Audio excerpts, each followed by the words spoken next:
આજે આપણે બનાવીશું વટાણાનો નવો નાસ્તો. તો કઈ રીતે બનાવવો તે હું તમારી હારે શેર કરીશ.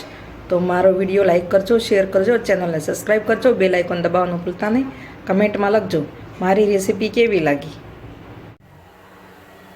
આ કુકર ગેસ પર મૂક્યું છે, તેમાં હું વટાણા બફાવા મૂકું છું.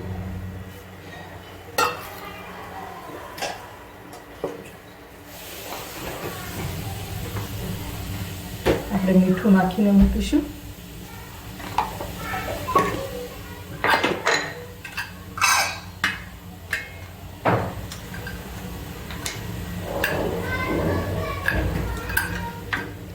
આપણે 3 થી 4 સીટી થવા દઈશું.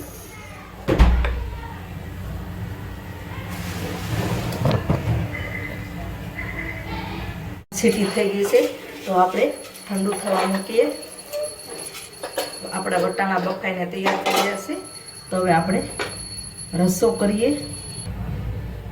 2 મોટા ચમચા તેલ લીધું છે.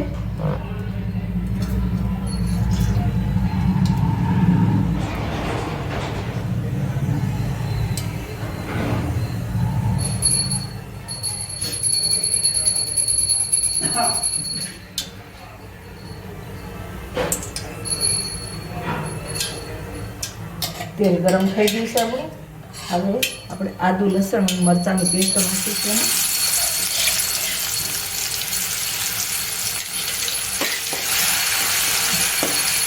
સતળાઈ જશે. હવે આપણે ઝીણા સમારેલા કાંદા નાખીશું.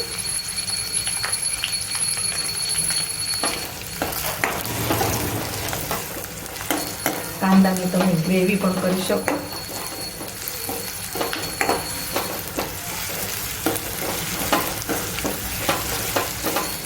કાંદાને આપણે બ્રાઉન કલરના થવા દેવાના છે.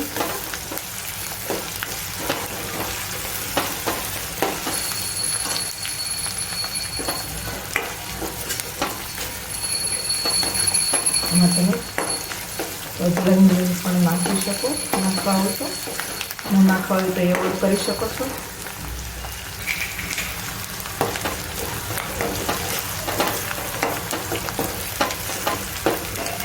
એકદમ આપણે સતળાઈ થવા દેવાના છે.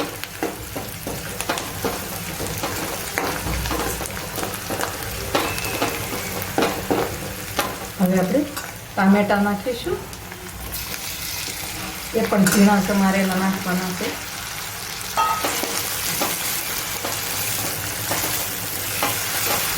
આપણે સ્વાદ મુજબ મીઠું નાખીશું.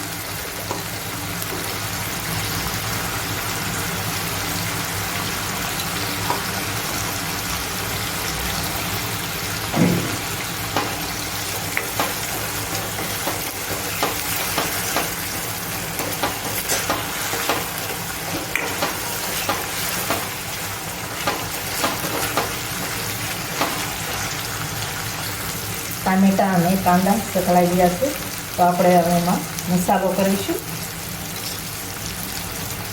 હિંગ નાખીશું, થોડી હળદર નાખીશું, કાશ્મીરી લાલ મરચું નાખીશું. આપણે તમે જેવું તીખું ખાતા હોય એવું નાખવાનું. મેં બંને મરચું મિક્સ કરીને નાખીશું.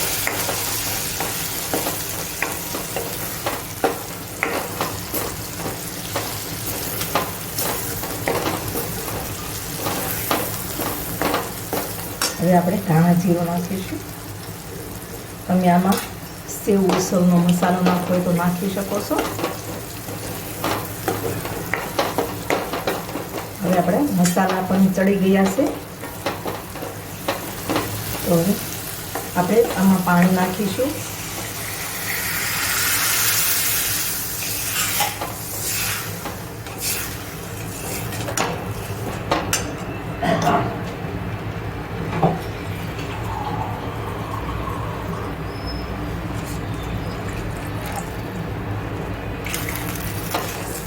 હવે પાણી આપણે ઉકળવા દઈશું.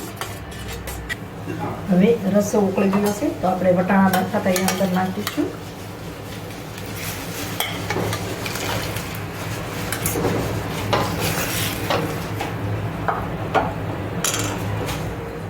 ગરમ મસાલો નાખીશું.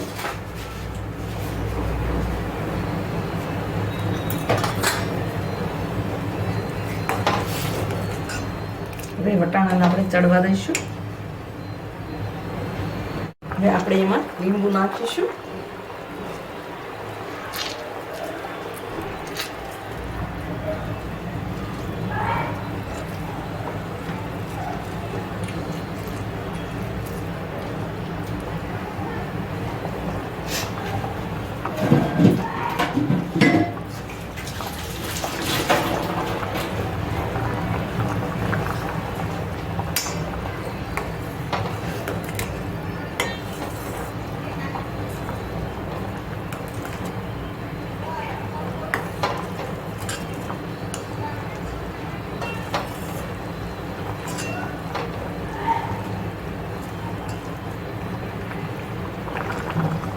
હવે આપણો નાસ્તો બનીને તૈયાર છે, તો આપણે ગેસ બંધ કરી દઈશું અને સર્વ કરીશું.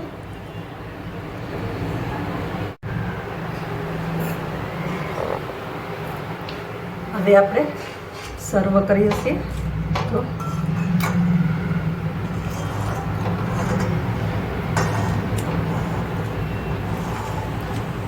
આપણે વટાણાનો નવો નાસ્તો બનીને તૈયાર છે. હવે આપણે એમાં ચવાણું નાખીશું. તમે સેવ અથવા તો ગમે તે ફરસાણ પણ નાખી શકો. આપણે આમાં તરી બનાવવાની કે એવી જરૂર નથી. તો હવે આપણે ઉપર ધાણા નાખીશું, ધાણા ભાજી. ના સેવ ઉસળ ના પાવ મિસળ, આપણે સૂકા વટાણાનો નવો નાસ્તો બનાવીને તૈયાર કર્યો છે.